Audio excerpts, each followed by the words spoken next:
waggoota dheeraa dura qomoo tokkotu turan jedhama addana. Qomoon kuni waaqa mataa isaanii qabu.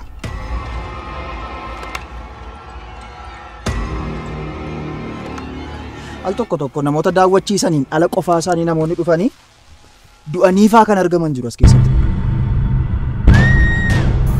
Ogeessi!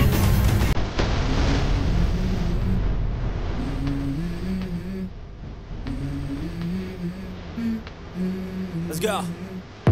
Kana caalaa iddoo kana keessa turree jenna akka waan of ajjeesaa jirtutti yaadi. Ati amma deebi. Angaroo obboleetti koo amma argadhutti asuma tan cicciramee du'a malee hin deebi. Aha deebi'u? Qofaa koo deebi'u? Shamara ta'uu koo dagatta. Baay'ee sodaadheera dhugaa.